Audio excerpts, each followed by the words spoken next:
stakeholders are worried if the electoral umpire will be able to surmount its myriad of challenges, one of which is logistical hiccups, especially after the court had stopped the Electoral Commission from using vehicles of members belonging to a union chaired by MC Oluomo, an ally of the APC presidential candidate Bola Tinubu. Well, they've stopped him from distributing electoral materials in Lagos State. INEC National Commissioner for Information and Voter Education, Festus Okoye, is with us now to lead us into the preparations and challenges the commissions are faced with for Saturday's election. He'll also be talking about the commission's plans to overcome logistical hiccups arising from the Monday court injunction stopping INEC from collaborating with MC Oluomo. Good to have you on Newsday. Thank you for joining us this afternoon on the show. Thank you so much. Well, I'm sure it is an extremely hair-biting and busy week for you as INEC gets into Saturday's activities. Well, we are waiting for the hearing on Wednesday to determine the suit that was brought against INEC, and I'm sure you're well aware of it, that the compelling it to allow voters that have PVCs but do not physically have them on hand. Those who are registered, accredited voters, registered voters, allowing them to vote without PVCs in the general election. What could the likelihood of this situation, do you think the court could ever allow such a situation where the PVCs would be counted even though they weren't physically seen? Well, I will not speculate relating to the outcome of a court hearing that has not taken place, or speculate relating to the outcome of a particular judgment. What I know is that under Section 47, subsection 1 of the Electoral Act 2022, which is the operative legal framework, a person intending to vote in any election conducted by the Independent National Electoral Commission shall present himself with his voter's card to the presiding officer for purposes of accreditation at the polling unit and in the constituency where his name is registered. That is the position of the law, and the law has not changed. So I am confident that as we go into the election, that no court will look at the clear and unambiguous provisions of the law and ask the commission to breach the law. So as of today, the law is to the effect that for any individual who intends to vote must come to the polling unit with his or her PVC. Moreover, the proprietary right in the permanent voter's card resides with the Independent National Electoral Commission, and the law gives the commission the exclusive and sole right and responsibility to design and issue permanent voters' cards for the purposes of the conduct of election. And that is the position of the law as of today. So any individual who does not have a permanent voters' card will not be allowed near the polling units on election day. So, Mr. Okoye, can you talk us through INEC's preparation so far for the presidential election, especially with the cash and fuel scarcity being witnessed in the country? How is INEC dealing with these challenges? Well, prior to this particular period, prior to today, the Commission has moved the entire bulk of the bimodal voter accreditation system, BVAS, that it will use for the purposes of this election to location.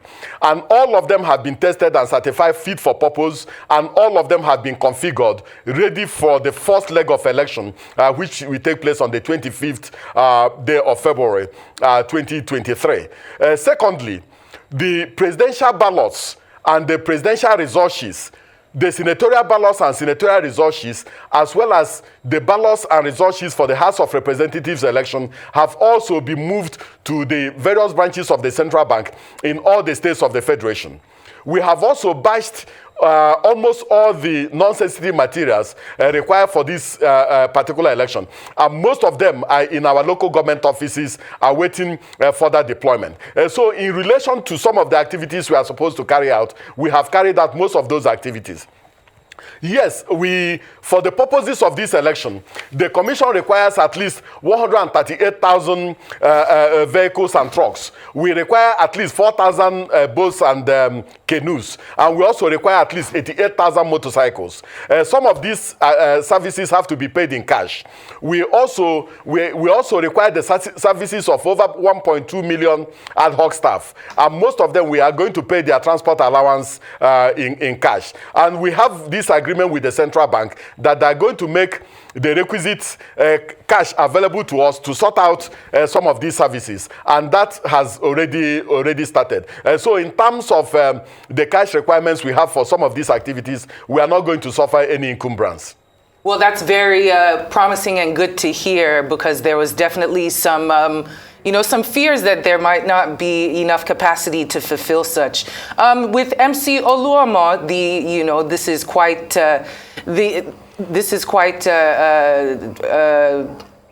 what should I call it? Unsettling. It seems that from the minute that he was hired, there was going to be issues as to whether or not him and his team should be the ones in charge of the sensitive election materials. We now know that there is a court injunction. I know that you don't like to speculate on situations that have not already been educated on, but what is the implication for Lagos State? Does it? You've already given us reason to believe that everything will be good in general. Is Lagos State fine, even though it's a last-minute decision before the election starts to distribute these materials? What is your take on this and the implications for the state? And one more question, the amount of PVCs that have been collected for the state, do you have those numbers? And if you could share that with us as well, these would also be comforting for those who want to participate in Saturday's elections. Now, for Lagos State, the Commission needs at least over 5,000 vehicles and trucks. Now, on the 20th day of December 2022, the Independent National Electoral Commission at the national level signed a memorandum of understanding with the National Union of Road Transport Workers, with the Nigeria Association of Road Transport Owners, and also with the Maritime Workers Union of Nigeria. This memo was signed at the national level. What we normally do is that, for instance, for Lagos State, if you are a transport owner or you're a driver and you want to offer your services to the Commission, you go to our local government office, to our electoral officer at the local government, and you go and register your vehicle as one of the vehicles that will be used on election day. You drop your address, you drop your telephone number, and then the VIOs and the Federal Road Safety Commission will profile the vehicle, the driver, and also the vehicles, and certify them fit for purpose.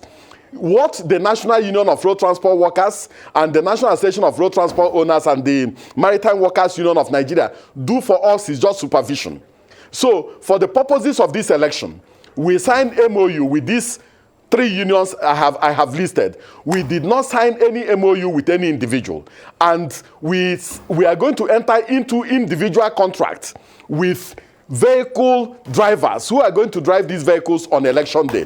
And that is ongoing. So I don't want to talk about people who are engaged in grandstanding and filing tendentious suits against the Commission. What I'm saying is that the Commission did not sign any MOU with the individual you mentioned, and we did not enter into any contract or into any agreement with him. Our contract and our agreement are with the individual drivers who are going to provide services on election day, and that is it. And we are not going to suffer any challenge in relation to those who want to do all these things. So for Lagos State, we are in a good position.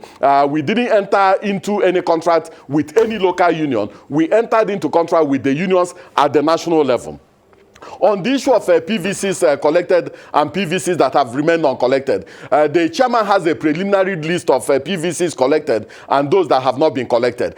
So he has sent the list back to the resident electoral commissioners for validation. And at the appropriate time, the chairman will release the list of PVCs collected and those that have remained uncollected to the public.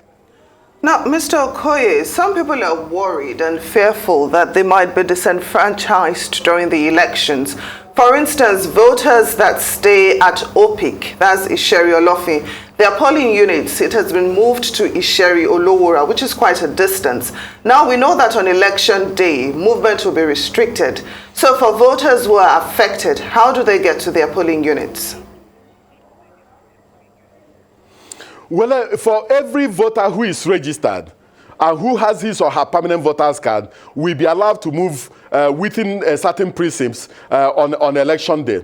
What we did was that we redistributed voters to contiguous polling units, and where we move voters away from the polling unit where they are traditionally located, we have sent bulk SMS to all those individuals. In fact, as of today, we have sent out over 4 million bulk SMS to individuals, telling them the exact polling unit where they are. But for the majority of the polling units, for the majority of the voters, we left them within the confines of the polling unit where they registered. We only redistributed them within the same parameter, within the same schools, and within the same public spaces. So we didn't move them very, very far. It's only a tiny minority that we moved out from the places where they traditionally vote, and we send bulk SMS to them that we have moved them. And then we're also going to paste the voters register in those polling units so that they will know the exact place where they are. So that is exactly the situation. And Mr. Okoye, is INEC prepared for a situation where there is a runoff? Oh, definitely. If you look at Section 132 and Section 34 and 35 of the Constitution, and also look at Section 178 and Section 179 of the Constitution, you will see that the framers of the Constitution anticipate that there may be a possibility that we may have a runoff in relation to, or what the Constitution calls a second election, in relation to the presidential election, and also in relation to governorship election. So the framers of the Constitution amended the Constitution and gave the Commission a period of 21 days to prepare for a second election if that possibility arises. And if that possibility arises, the Commission is ready, because when we are preparing for the main election, the presidential election and the governorship election, we also prepare for a possible second election or a possible runoff. So if that situation presents itself, we are ready and will be ready. So can you tell us what security measures have been put in place to protect INEC ad hoc staff, election materials, and even the voters on election day? Well, a high-level meeting is ongoing as at now within the premises of the Independent National Electoral Commission. A meeting of the Interagency Consultative Committee on Election Security, headed by the chairman of the commission and co-chaired by the National Security Advisor, and made up of the Inspector General of Police and all the heads of the various security agencies, is presently ongoing at the commission. And we are only finalizing arrangements for deployment of security agencies to the various places where they are going to serve. The Inspector General of Police has assured the nation, the various service chiefs have assured the nation that the environment will be secure, and that voters who come to the polling units and who want to vote will have a very good voting experience, and that our election materials and election personnel will also be protected, and we have no cause to doubt them. So a meeting is ongoing now to finalize security arrangements and security deployments. How long should Nigerians brace themselves for this election period to last? How much should they expect? And I ask because of this BVAS technology. We know that it is one of the crucial points of this election in making it freer and more fair, more transparent. We're also aware that there is a lag time in which the results are collated. You can correct me if I'm wrong. I might be misspeaking, but to my understanding, there is a bit of a lag in the time that the results are collated. And this could cause some litigations farther down the line. I say that because of the case in Osun State, the tribunal that happened between Governor Adeleke and Governor Oyetola. We do know that he's been unseated for Governor Oyetola due to voting, double voting, and that list being collated with the list that was generated by the BVAS system. Once the numbers were synthesized, then a real winner was shown. But we know that this took a couple of days, if not weeks. And in this situation, can this be a situation that happens in these presidential elections come Saturday? And if that is a situation, will it take a long lead time to realize and synthesize the final results? The commission carried out both hardware and software upgrade to the BVAS. Right. And if you got the report of the mock accreditation we carried out, you will see that the BVAS is now faster in terms of reading the fingerprints and also reading the facials of registered voters. We also are satisfied with result upload in terms of the quantum of time it takes to upload from EC8A, which is the polling unit level result, into our INEC result viewing portal. Now, we are confident that with the measures we have in place, we are confident that with the upgrade we have carried out, that some of the challenges we've witnessed in previous elections will not be present in this particular election. And the first level of collation will be the registration area collation, which will take place in 8,809 registration areas. These are the places where the uploaded polling unit level result in terms of from EC8A and the accreditation data will bounce. And the collation officer, we have the services, we have the result as uploaded and the accreditation data as uploaded. And also we have the hard copy of from EC8A and the BVAS itself for purposes of comparison. So these results will be entered into from EC8B, which is the registration area result, and then it moves up the ladder until it gets to the state collation center, where the presidential election results will be collated before they are brought to the National Collation Center in Abuja for announcement of for collation and announcement of results. So it's slightly a cumbersome process, but with the measures we have in place, we are confident that election results will come in on time, and that all the political parties will see results being uploaded from the various polling units in real time. So if political parties do the right thing, if they send their party agents or polling agents to the polling units, all of them will be part of this big process of making sure that everything is transparent and that all Nigerians are involved and Nigerians own the process. So, Mr. Okoye, what role is INEC playing to curb vote buying? We've already seen videos of old Naira notes being shared on behalf of a particular governor. What is INEC doing about this? Well, you know that the remit of the Independent National Electoral Commission is to organize, undertake, and supervise election, and also engage in voters' registration and register political parties and monitor political parties. Now, in relation to vote buying, we have made it very clear that we have re-engineered and reconfigured the various polling units to make sure that when somebody gets into the voting compartment, into the cubicle, that the thumb printing is done in secret.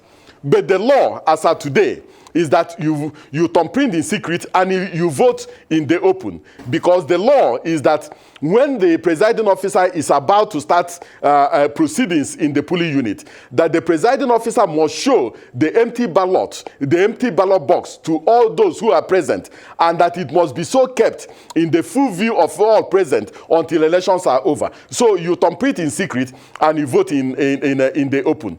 We have also banned the use of cameras and other electronic gadgets within the precincts of the voting compartment. We are also collaborating with the various security agencies in terms of deploying both plainclothes and uniform security agencies to a cluster of polling units to make sure that nobody violates the sanctity of the polling unit. But I believe that in every situation of vote buying, there's always a willing buyer and a willing seller. So we must continue to carry out aggressive civic and voter education for our people to realize that that PVC they have has power and has potency, and that it can determine their future and the future of their children. And still speaking about those tactics that have been employed in order to curb vote buying, it seems the Central Bank of Nigeria also jumped into the fray by asking to redesign the Naira notes. There were quite a few benefits that were sold to us as to why this would be a good idea. One of those including curbing these issues around vote buying so close to the elections. In your own personal opinion, and you don't have to answer, but I would still like to ask whether or not you believe that this is more helpful or more of a hindrance to the electoral process. What is your opinion on the rollout of this cash redesign policy, and also the timing, whether or not it would make elections move smoother? Well, as far as the Commission is concerned, the issue of the monetary policy of Nigeria resides with a different agency of government. Our position is that the polling units on election day are meant for people to exercise their democratic franchise freely and without any encumbrance. And we also do not want a situation where people will come to the polling units to either corrupt the process or make the process look less transparent. It makes us less of a democracy, and also makes our elections less trustworthy and less transparent. So for the Commission, the monetary policies of the government are in a different trajectory in terms of the polling unit administration and also in terms of the conduct of election on election day. The polling unit is not for buying and selling. The polling unit is for purposes of voting and voting alone. So when you cast your vote, you go home. We do not want anybody to come and buy votes on election day at the polling unit, and we don't want anybody to sell. So any other thing outside this framework has nothing to do with the Independent National Electoral Commission. So we prefer to remain within the confines of our mandate and also within the prisms of the powers granted to us by the Constitution and by the Electoral Act. So, Mr. Okoye, does INEC have any backup plan in place in case the telecommunication network system, maybe if it fails concerning the electronic transmission of results? Does INEC have a backup plan? Well, the framers of the law have approved a duality in the sense that while we do electronic transmission of election results, we also do manual transfer of the results to the collation center. We do not even want to think about any failure. We are in constant touch and in constant communication and in constant partnership with the service providers, and the service providers are going to be with us in our situation room, both at the national level and at the state level. So I think that nobody should even contemplate or think of any collapse on election day, because this is a national election. The number of registered voters in Nigeria is more than the number of registered voters in the 14 other countries of West Africa combined together. The number of polling units in Nigeria are more than the number of polling units in the other 14 countries of West Africa combined together. So our election is not just a Nigerian election, it's a West African election, and it's also an international election. We addressed both domestic and international election observers today at the International Conference Center. And you can see the galaxy of people who have come from different parts of the world just because Nigeria matters. Nigeria is the second largest presidential democracy in the world. And so we should not be talking about any network collapse when we just have a few days to the election. This election will take place. This election will be electronically transmitted. This election will be free. It will be transparent. This election will be verifiable, and it will also be inclusive. Well, you just make us want to say amen to all of those. We sincerely hope that there is no breakdown in technology or anything of the sort. But you did very quickly, as we are about to wrap up, you mentioned that there would be manual and BVAS, and they would work hand in hand in order to make sure that everything was had two sides, checks and balances. Is there an assurance that all over Nigeria this will be done, not just BVAS, but also the manual? Because there could be a situation where BVAS could be overridden or manipulated when only the results for manual are shown. Is there a way to double check this, just to give us more assurances that the technology won't fail on us? Well, Section 47, subsection 2 of the Electoral Act 2022 makes it mandatory that every registered voter who comes to the polling unit on election day must pass through the BVAS. In other words, the BVAS is the ultimate game changer and also the ultimate arbiter. Anybody who does not pass through the BVAS will not be given a ballot paper, and that person will not vote on election day. And the BVAS works offline. The BVAS does not need any network for purposes of its operation. And the BVAS also has a battery that can last for over 10 hours. So we don't have any issues, we don't have challenges in relation to the functionality of the BVAS. In terms of result upload, it's only in result upload that the BVAS needs a network. And we are in constant touch with the network providers, and they have given us all the necessary assurance that everything has been put in place to ensure a seamless transmission of election results on election day. And this will take place in all the states of the Federation. We've made it clear we have a total of 176,846 polling units.